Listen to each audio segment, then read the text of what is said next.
Hello and welcome to episode 5 of the American Redemption podcast. I think we have a great topic that we're going to cover today, which is the case for self reliance. And what we mean by that is really not being dependent on not just government entities, but the system as a whole. And I just talked to a guy today where I live who said he lives 39 miles on a farm away from the gym that I just started training at. And he said, I have no time for that noise and I don't want to be around it and I don't want to be near anything that I work around on a day to day basis. I'll make that commute and have my cake and eat it too, and just living off the grid. And I thought it was pretty amazing. Now, we're not going to tell you necessarily per se today to go that extreme, but we're going to give you some guidelines on how you can angle yourself towards that or not live off the grid and just have the means to support yourself if things were to go south. So, Andrew, Hey, take it away with Steven. that. Wow, episode 5. Can you believe that? Yeah, Already I can't believe we episode made 5. it this far. People still listen to us. Amazing. And it hasn't dropped off too much since our first episode. That's crazy. How are you doing today? I'm doing great, man. I'm just living. Actually, I haven't really felt this good in a while. Putting our plans into action, and honestly, not involving myself in politics. Just actually being a human being and living my day to day life has made me an adversary to the Yeah, regime, and it makes me feel great, that's honestly. that's the mission of this podcast. So what did you start doing? So today I started my training at our local jujitsu gym. I was there for an hour session. I was pouring sweat. I was surprised at how much I sweat. It's crazy. Really enjoyed it. Obviously, don't have any prior experience in the martial arts or self defense realm, but I just enjoyed the a hit workout combined with just an information session on how to be Yeah, it's crazy. They tactful call it with like your movement. human chess because you have to Oh, know all these it's moves and you have to like learn how to put them together. So it's just as much a mind game as it is a physical game. And yeah, absolutely. I was telling the guy today that I enjoy work because it challenges my mind, and I enjoy playing sports like, let's say, basketball, because it challenges my physical. But this is really the culmination of everything. I mean, it's everything. It's not just your body. It's your mind, and sharpening your mind and sharpening your body, and maybe one comes before the other, but it's getting you to that point. And I think it's amazing. it's really cool. And my teacher says that within 6 months of training regularly, that you will be able to handle yourself in any street fight. So that's really awesome. You can get to a good place in your self-defense journey in just a few months. It's awesome. So anyway, let's get into the topic for today, the case for self-reliance. We're going to start off with the why, and then the who and the how, and we're going to talk about some of the more like material things too, and then some of the skills you should build that fall right in line with the case for self-reliance. So first off, why self-reliance? I think that's kind of obvious at this point. You know, we want to be able to avoid reliance on the government or the regime. You don't want to be relying on your local grocery store when bad economic policy sends inflation through the roof. You don't want to have to risk everything. You don't Did want to have to. Sorry, did, go ahead. did no? Did you see the price of Thanksgiving turkeys year over year? I'm sure they're up. I'm sure they're up. Double. I think it was the average size turkey ran you like $27 last year, and it's going to run you $55 this year. It's insane. Oh my gosh, this is the worst. And gas is. So I mean, I've seen gas in this state at 3.65. It's unbelievable. So yeah, we don't want to be reliant on that bad economic policy, and then we definitely don't want to be a victim. If someone tries to cancel you and you're reliant on your job and your all your local regime sponsored institutions, you're going to be easy to cancel, easy to control, make it impossible to cancel you. This is what they fear. I'm just laughing at that when you were talking about your local grocery store because we have a Whole Foods in this area because it's a little bit nicer area and I refuse to look at it. Regime sponsored foods. I said this. I said I can't buy from Whole Foods without just imagining me getting like a bag of groceries with like Jeff Bezos just like maniacally like chuckling in the background as I walk out of the Whole Foods. So Yeah, I I actually can't. saw a study that your testosterone drops by 15% the moment you step through those doors. Oh, that's interesting. Some might say that it's backed by the real science. It is. Trust the science. All of the high tea shoppers shop at 7-Eleven for all their needs. Oh yeah, But yeah, we want to, maybe have a little garden. We can have some vegetables and some fresh herbs, stuff like that. And if you're really pro, maybe you'll even have like some chickens or something. Some couple guys I work with actually just purchased like entire cows. They're like, yeah, we just bought a half cow. It's gonna last us the whole year. It's crazy. yeah. So that's awesome. But let's say I'm not starting at that point. Let's say I'm in my apartment as me myself right now. What can I do to make this a better situation? Yeah, good So we question. talked about avoiding disruption caused by bad economic policy. Inflation numbers came back at 6.2%. So you're going to spend more dollars on your needs and less on services. This is going to shrink the economy. So you're going to have to put more money into things that you need every day: bread, milk. Bread was 2 for 4. Now bread is 2 for 5, and you think that's a yeah, that's a little thing, but when you get nickel and dime on every single thing, I did a half grocery run this past week, and I tracked it. It ran me $67. I guarantee you, last year, if I made that same grocery run, it would cost me $50 or like $55. That's an Oh, extra. don't even get me started on the inflation. So There was this. so Are you familiar with Meatball Monday at the college we both went to? I am not. You don't know about Meatball Monday? Well, it was this little deli. Meatball Monday was a great meatball sub for $2.99, and then come back. This was after the COVID, so in the fall of 2020, I come back, and the Meatball Monday is now $3.99. A whole 33% increase. That's inflation right there. Some of the worst. But yeah, we want to counter this by buying in advance, buying in bulk, and holding assets that will appreciate. So don't hold too much fiat currency.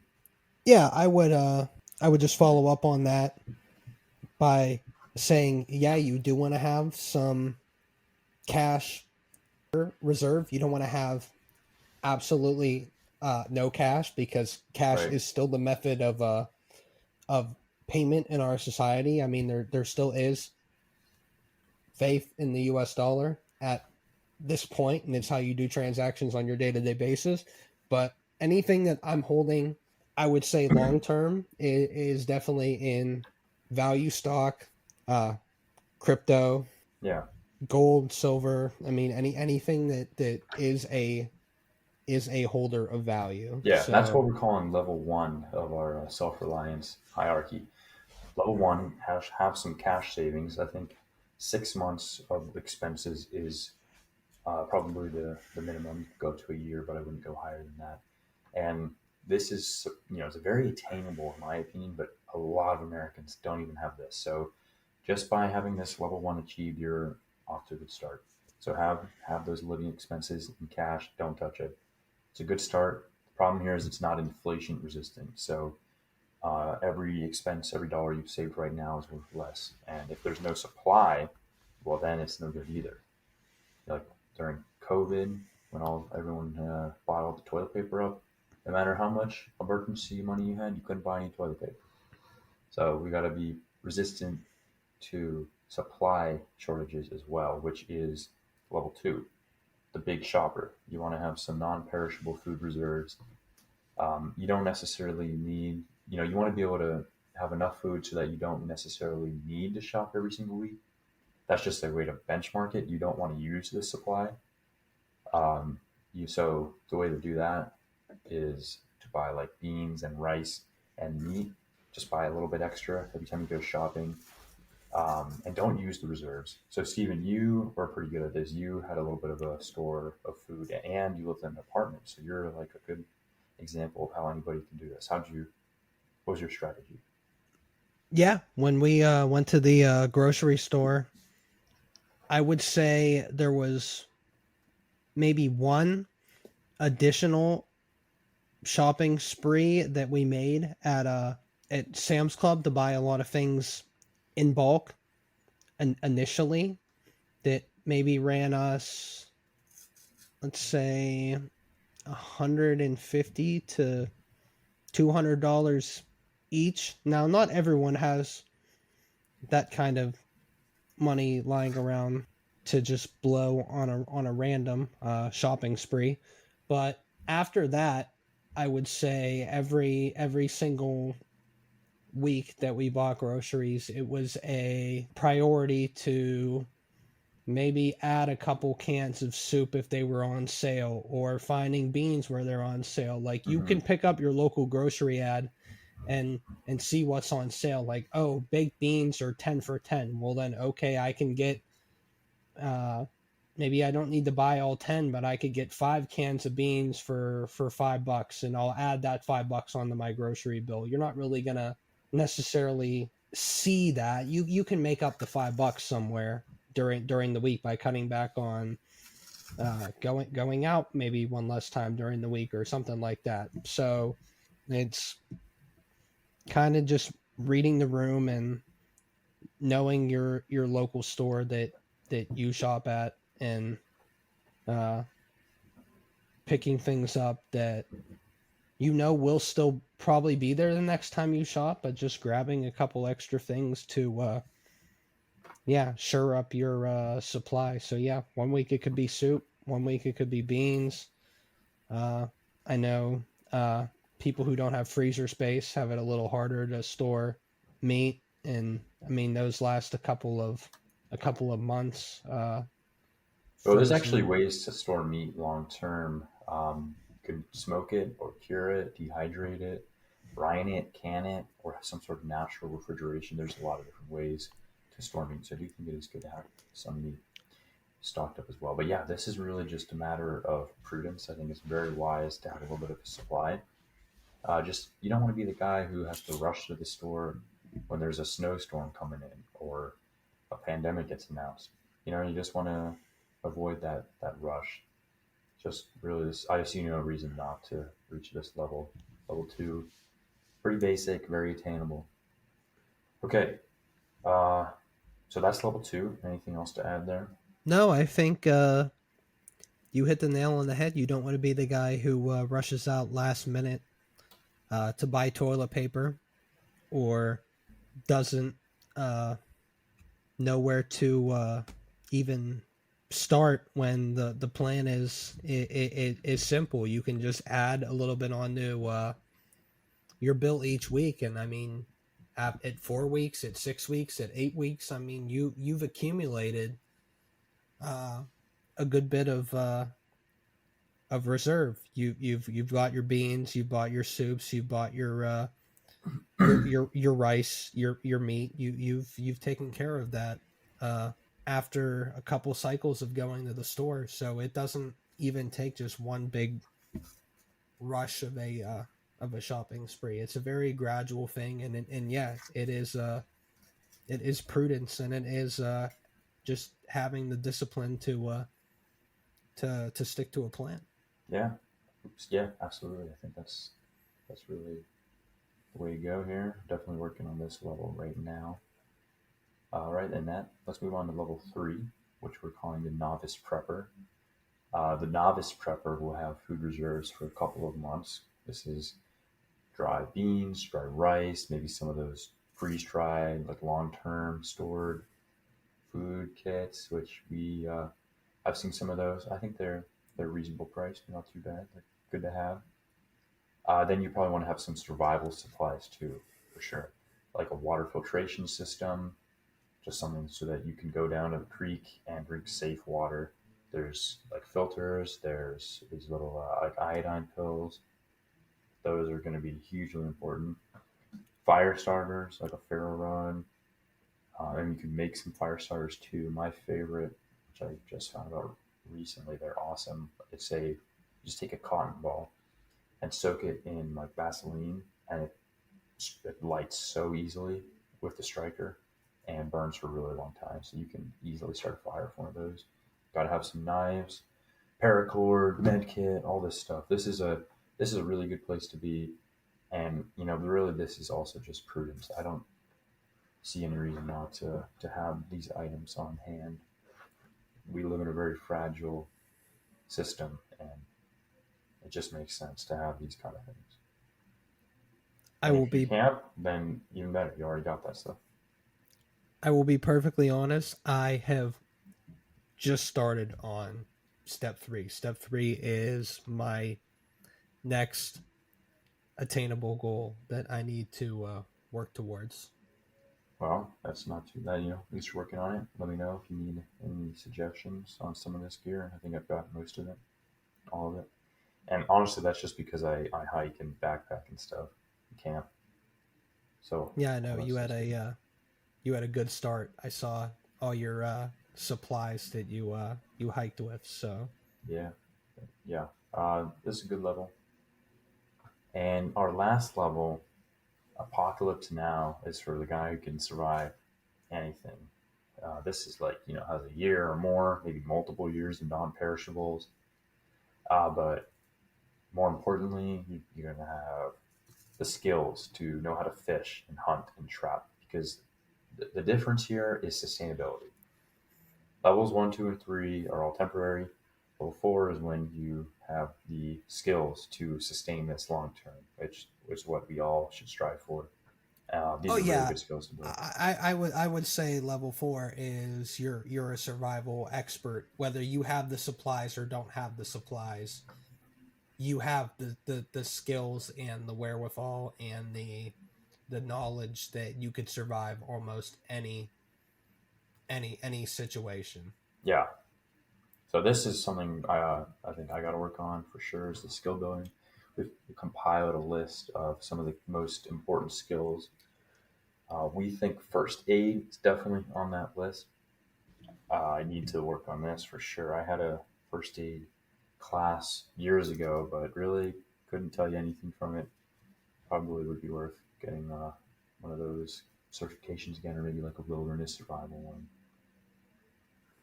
And you always want to have a well stocked first aid kit. Fire building, number 2. This is a good one, and it's fun. Just go out in the woods, practice building a fire, but don't start any forest fires. Only you can There's prevent forest fires. That's right. Smokey the Bear. Someone asked me the other day if Smokey the Bear was propaganda. Do you think it's is it propaganda technically? I disagree because we have those Smokey the Bear memes now that say only you can prevent communism, and I think that's pretty based. Well, propaganda can be based, Yeah, so so I would maybe it say is. like communists are definitely pro forest fire. I'm pretty anti forest fire, so I think Smokey the Bear is definitely an anti communist. I'm actually kind of It, kind of pro forest fire. We need them you, actually, you, not the you, artificial you ones. have the you have the California situation where they didn't do like the controlled burns and then literally like everything burned to the ground Yeah. because So they were just like, oh yeah, we don't need to allocate our resources here. So yeah, they thought they could mess with Mother Nature by putting out all the forest no, fires all that right, turns out were needed. I'm anti arsonists starting Yeah. forest fires for no reason other than being arsonists. And Smokey the Bear says no. So Good. I'm Yeah. I'm I'm definitely pro Smokey the Bear. Don't get Smokey started the with me Bear on that. approves. Okay. Yeah. You're pro Smoky, pro forest fire, anti arson. But yeah, fire building. This was a fun one. I'm working on just getting really consistent with starting a fire with my ferro rod or flint steel striker or something like that, Yeah. because that's pretty sustainable. I got those things last forever. I got a couple of those, and I'll be able to start a lot of fires. But ultimately, I want to be able to start a fire with sticks. I mean, that's just crazy. Maybe out west, I can have a chance of that. Out here on the rainy East Coast, it's pretty hard to find like You wood will that's have to drying up and come stuff. to you'll have to come down to my new neck of the woods, and we'll have to explore the wilderness because Yeah, it's probably a bit dry there, but I'm thinking like Utah. uh, Utah's dry. uh, But yeah, fire building. How you when you get started fires? You don't use the fire starters, right? Uh, what? Say that like again. if you're going to a bonfire, are you starting the fire with like one of those fire starter things? What, like one of those like logs or whatever? Yeah, No, you have a ferro rod. I do not. Ooh, gotta get one. Gotta practice with it. The I whole thing with fire building is like is building like a good bundle of tinder kindling. That's the key, yeah. and it's harder than you think. So go out there and give it a try. You're right. Skill number three is to find and purify water. Now, there are cases where you don't need to purify it. It's probably always better safe than sorry. But if you find a spring and the water is coming out of rocks, it's generally safe to drink. But I usually purify it anyway, just to be sure. You need to have those filtration systems or like those iodine tablets to purify, or you can always boil water and then Yeah. distill it. But so this one's not that hard. This is more dependent on having like good equipment, but you also have to be aware of like when to definitely not take the water, even if you purify. There's like, look at the colors, look at the smells. If there's sort of like there's a kind of a yellowish looking water, definitely don't take that. And not just because it might be pee. Like also there could be like there's like in the woods there's water that can have kind of a yellowish tint. Don't want to, orangish, maybe more orangey. And I've seen that. You don't want to take from there. Definitely don't take from something like the Schuylkill River, which has like a bunch of toxic waste and like fish-like creatures in it swimming around. Gross. But yeah, not too hard otherwise. Skill four is butchering. I want to learn a little bit about This is this. a topic I wanted to talk about. Oh, let's hear it. So I think that this topic is crucial because we don't have that many, I guess, butcher shops. I guess really around in our society, especially in the West. Maybe I need to go to some more backwoodsier towns, but yeah, I definitely think that this is something that has become an issue with the demasculization of our society because I kind of even just get, I guess, like grossed out or freaked out by like seeing like roadkill on like the side of the road or like seeing like animal guts or something like Yeah, that. And that used to be a very normal, common thing, even like just 50 to 100 years ago. And I mean, people who hunt have a I guess have a feel for it, and people who do yeah. Good work thing we still have a lot of in hunters who know how to do this. who do work in butcher shops obviously like deal with it. But I feel like the average, I don't know what to call it, like working stiff like us is kind of sheltered from it. And then you're like, oh, how could you be, and then it's almost like you stick your nose up at people and you're like, how could you be so primitive? And it's like, we are humans in our most primitive form still, and this is a mode of our survival. Like if you buy chicken at the grocery store, like someone had to kill that chicken to for you to consume it. And I think we're so desensitized to the process. I think just learning how to do it would definitely give you some self-reflection and give us some insight into how connected we really are with with the earth, and I feel like we lose touch of that sometimes. So I Yeah, we're definitely so think removed from our food supply, and I don't like how they handle like, the meat at the grocery stores. They do some pretty cruel stuff to like all the chickens and stuff. One time I was driving and I on the highway and I drove past this truck that was basically just a big cage, like an 18-wheeler cage, and it was stuffed to the brim with chickens. Like they were like piled on top of each other, all limbs twisted and tangled together. They were like half sticking out of the cage, and they were mm, alive. And I was that's it's so cruel looking. I'd much rather like have a chicken out back that I just go out and like kill and butcher. It's much more humane, and you get better quality meat that way too. They don't put a bunch of crap fillers and hormones and antibiotics in it. So yeah, this is a big one. Luckily, still have some hunters who know how to do that, and I'm going to be going hunting at some point soon. I'm working on my hunter safety course. Ties us into number five, fishing and hunting, which I have very little experience with. I fished a handful of times, and I didn't kill the fish or eat it, but I really want to go out there, catch a fish, and then take it home for dinner. It's gonna be really cool. I went deep sea fishing Oh, off the coast of the Carolinas, and that was very cool. But yeah, it was mostly a catch and release escapade just because of the size of the fish. I think a couple people caught fish that were significant enough in size to take home and prepare. But yeah, fishing and hunting definitely big things. Definitely need to understand where your food is coming from and the means to get it. I mean, by our nature, we're hunter gatherers, and I think that again we've gotten away from our human nature as and we've kind of removed ourselves from the ecosystem because we think we've I don't know beat the game of the world or the universe, and that's just entirely not true.